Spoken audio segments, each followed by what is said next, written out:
Hi and welcome back. We are traveling through the high Andes in Chile and Bolivia. We are back in the stunning Altiplano. But here, crossing the Atacama Desert and the Laguna Route, we face the harsh realities of overtourism. Yes, even here, the line is fine between enjoying nature's beauty and the impact we leave behind.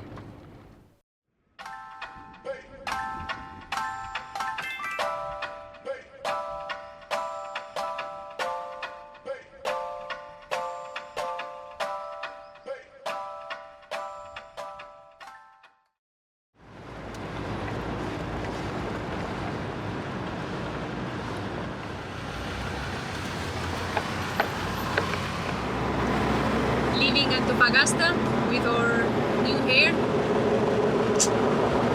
Belly's full and we're going towards San Pedro de Atacama.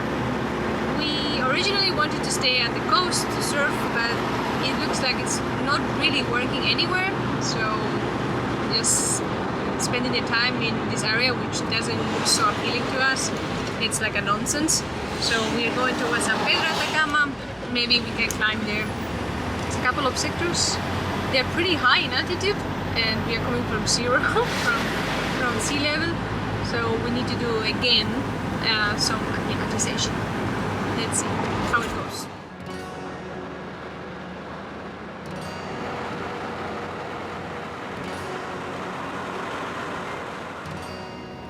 This part of the trip is a prime example of the contradictions we face in our travels and broader environmental issues of the world.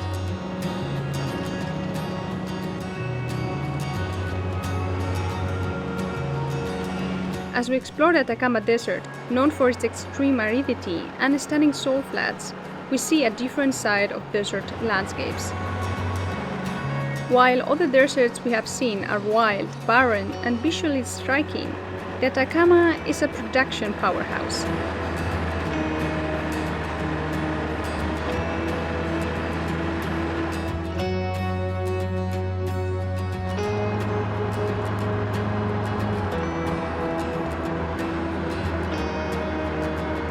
Though it might not be as beautiful to the eye, its resources significantly boosts Chile's economy.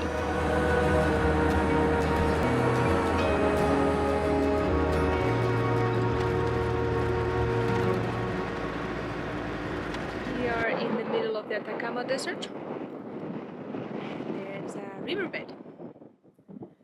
This is where we will sleep. Still too windy. Hopefully it will die down as the sun goes down. Apart from that, the road is back there. And that's it. And I don't expect to see any animal or anything.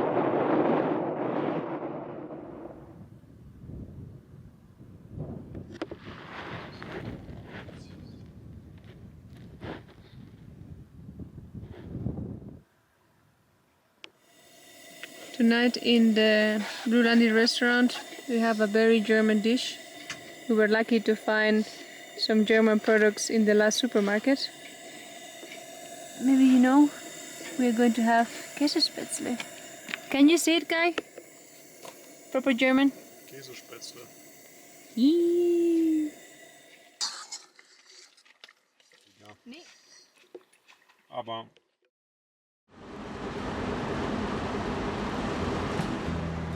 We believe traveling sustainably is very important, yet here we experience our own set of contradictions. We keep our gear minimal, repair it when needed, and we cook with fresh vegetables. We also avoid plastic by not buying bottled water and instead filter it from natural sources. Yet, driving an old diesel Land Rover reminds us of the ongoing contradiction in our efforts to be eco-friendly. We are in Tucumán and the weather is changing very rapidly. We need some water before we continue.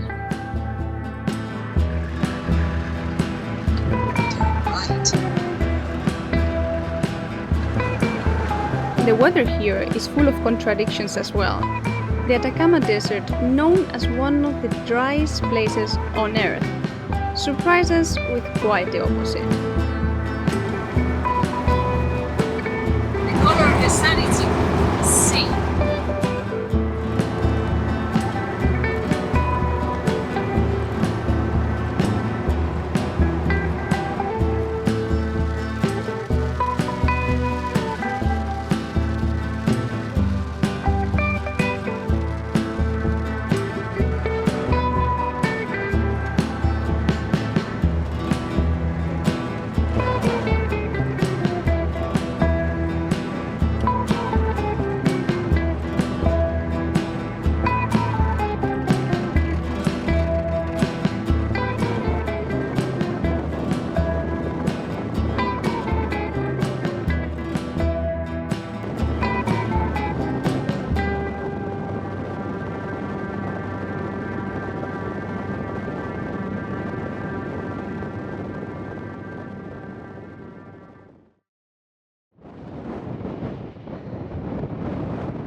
It looks beautiful, huh?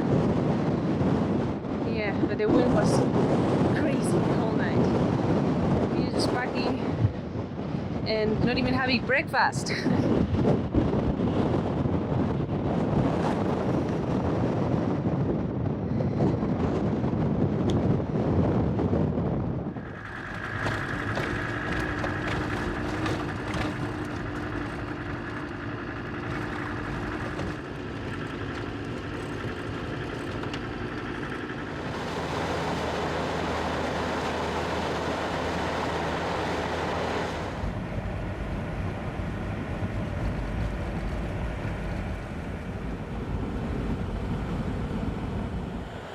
Since we had just come from sea level, we decided to spend some time in Chile to acclimate to the altitude.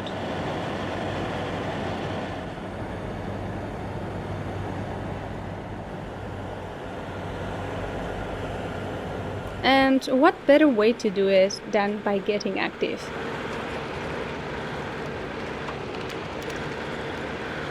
We are in Quebrada Nacimiento. We are completely destroyed. I'm not going to climb, but they're going to go climbing.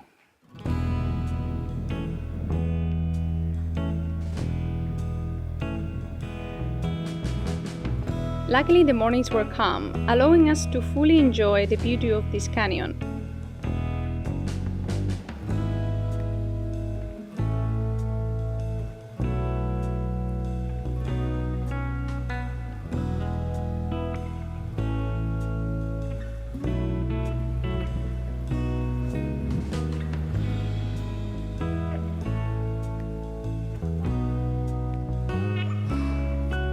Climbing at this altitude before being fully acclimated is a strange experience.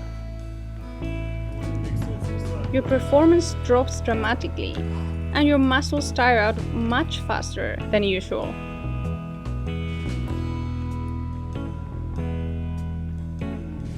Gibt's noch Fight-Modus?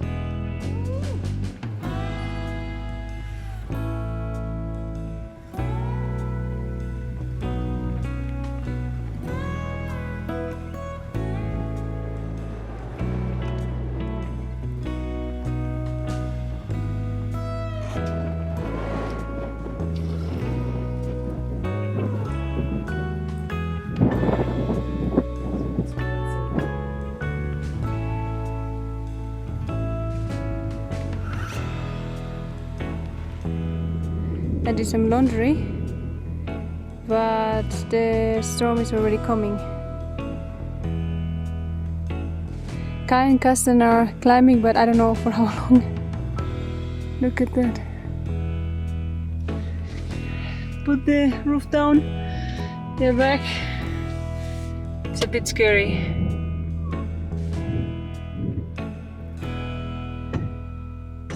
Oh.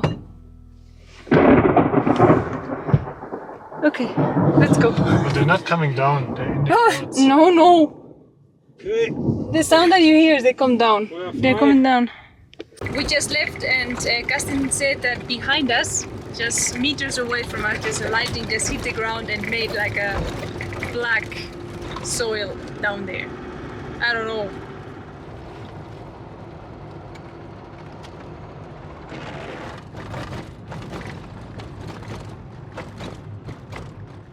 Es ist gerade Lagekai. Nee. Schnee? Nein. Oder? Whoa. And behind us is like this. So what, you wanted to shower? So why are you in here, Kai? Embrace the water. There's a free shower outside.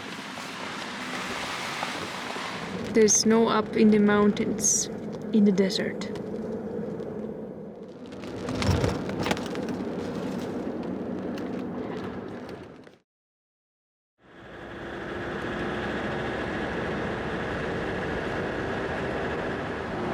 It looks like it's still closed because there are a lot of trucks waiting still.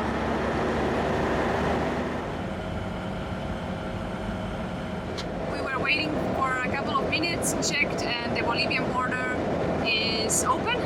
And it looks like they just opened the one from Argentina because there's a lot of traffic going towards there to the Paso Fama. Let's go, let's see some snow.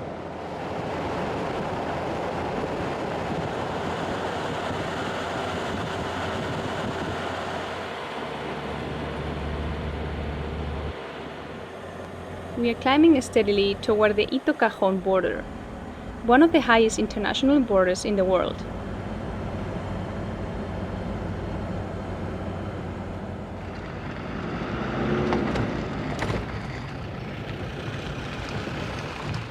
We are officially out of Chile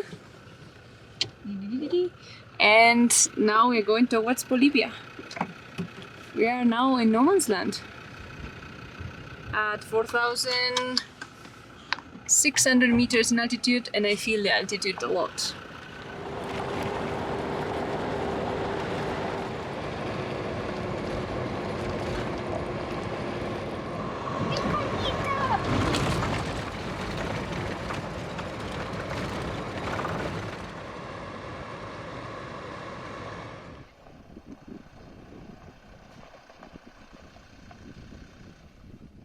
Migration's done.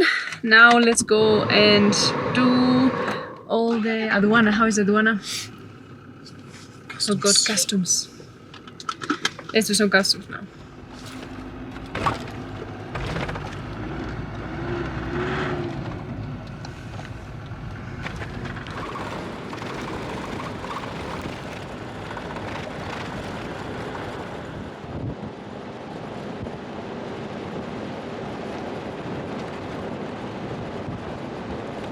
Bienvenido a Bolivia.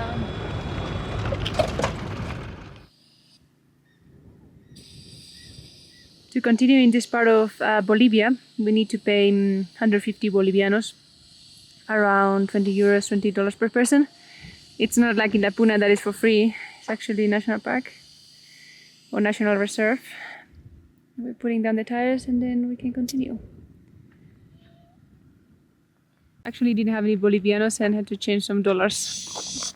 They didn't like to have Chilean pesos. So we need to figure out where to exchange those. So we are in a city. Now officially welcome to Bolivia. Back to seeing vicuñas and flamingos.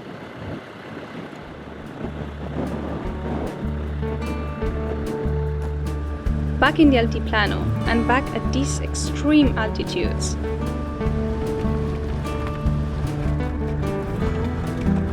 Even though it's not the most eco-friendly option, our beloved Bluelandy has brought us here.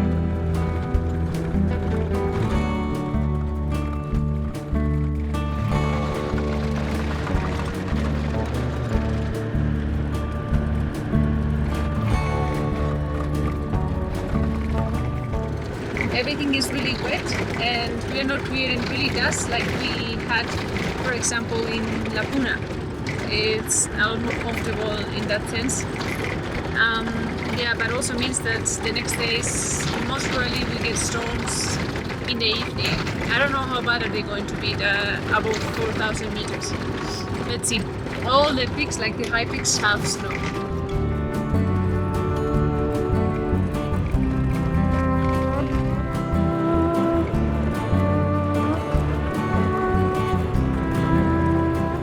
We stopped to have some lunch in the Desert. It's called because of how it looks. Like, it looks really strange. Cloak's painting from Dali, it looks like that. And right now it's just, we're in the middle of the storm, hail coming down. Wearing some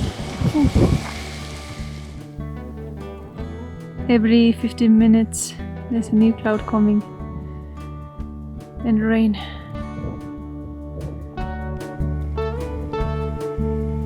The Eduardo Avaroa Reserve, created in 1973, protects the unique high-altitude wildlife like flamingos and vicuñas. With its extreme climate and remote location, accessing the reserve requires a 4x4 most of the time, or at least good clearance to navigate tough terrains.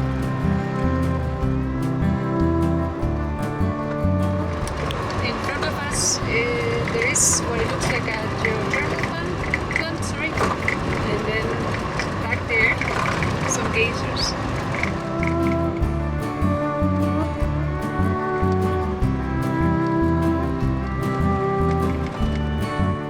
Multiple concerns threaten the reserve, from the heavy impact of tourism to potential geothermal projects. While geothermal energy is clean and renewable, its development could disrupt habitats and harm the unique wildlife of the reserve.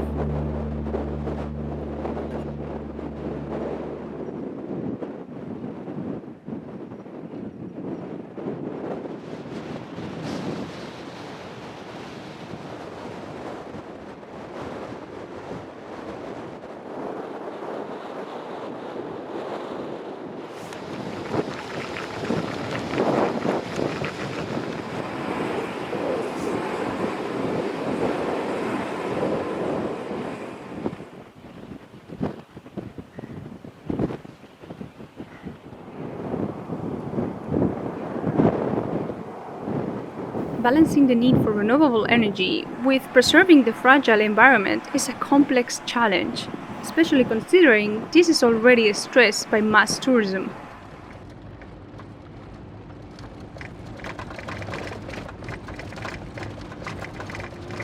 They should put the same sign that we saw in Argentina, no off-roading. Because look at all the paths that are created because people are going off-road.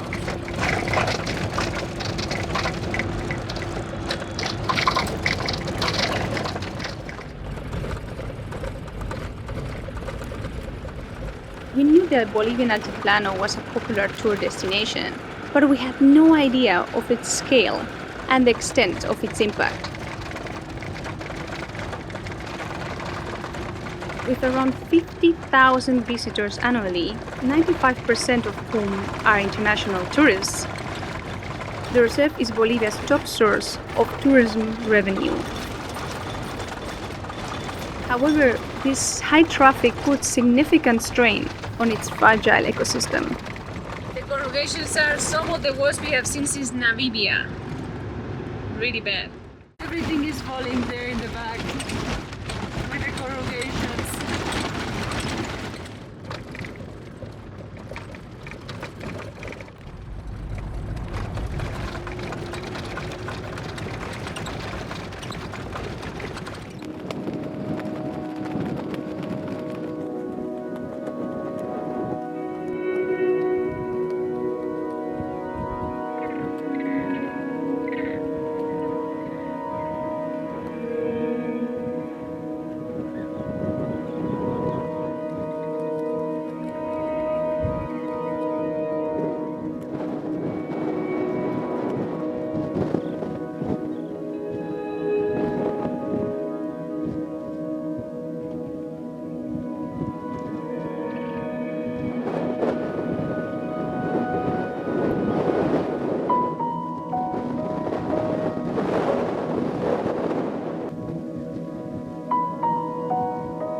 So we're going to go back actually to a canyon and see if there's more wind protection there, so we can have a peaceful night.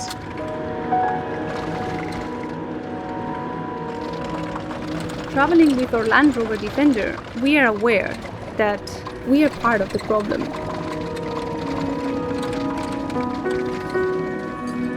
The canyon is part of many tours, but following these tracks goes against our values, even though everything else was windy.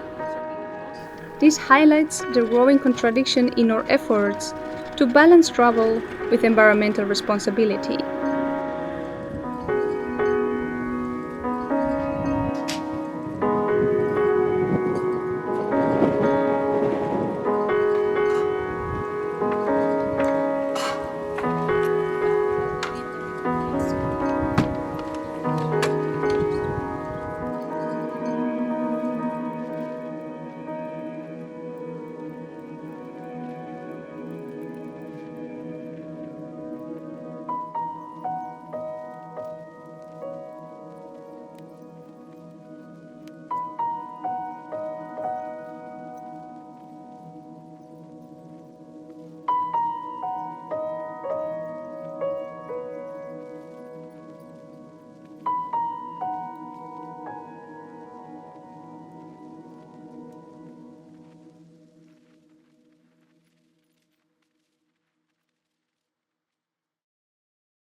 The Laguna Route is very popular among travelers, and we understand why.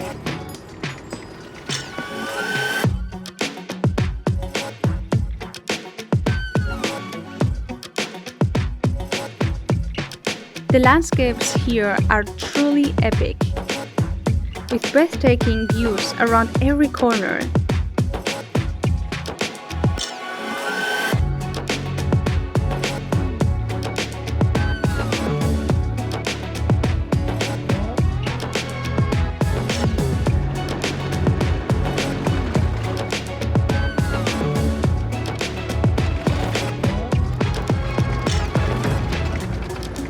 Even though the terrain is rough, it's still relatively accessible comparing to other high-altitude regions in the Altiplano.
Look how close they are.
I could easily end the video here, showing you the stunning beauty of the Laguna Route.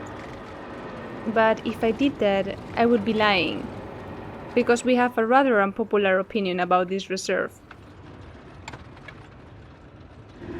We are out of the Laguna Route. We are a bit disappointed in comparison to, for example, what we saw in Laguna. Laguna is a lot wilder than here. First of all, because there are no tour guides like here. Here you have 30 plus land cruisers every day with between 5 and 7 people in each of the land cruisers, and because they go super fast, they destroy all the roads. And above all that, it's 150 Bolivianos, which is around a bit more than $20 or 20 euros. That money goes to the state, but there's no 1 cent that goes to the local people that live there. No 1 cent. We were talking to them. So it is really not something we would recommend to do. Actually, do a uni, cross to Chile, do Atacama Desert, cross the Paso Jama, and do Laguna in Argentina. A lot more beautiful, a lot wilder. For Laguna you need a cable 4x4 and quite a good fuel range. Going off-road on gravel tracks, steep sand, and everything above 4,000 meters, so it's not something you can do in a normal car. Yeah, for sure, like what Kai is saying, Laguna Route is a lot easier to get to than Laguna. One thing we need to say is that the lagoons here, or the lakes, are nicer, are more beautiful here. Also, we are coming at the time of the year that there's a lot of water, there's tons of flamingos, and you get really close to them. If you go to Laguna, it's not so touristic, so the roads don't really go next to the lagoon. So they're not planned there, so you can bring people to see the flamingos. And so it's not as, let's say, scenic when you come to the lagoons. But yeah, overall, I think in general, I prefer Laguna than here.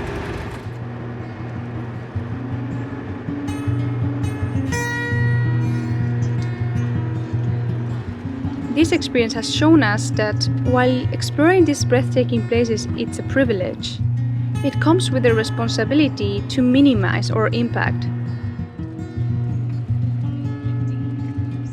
At Eduardo Avaroa Reserve, the lack of budget transparency and control is troubling.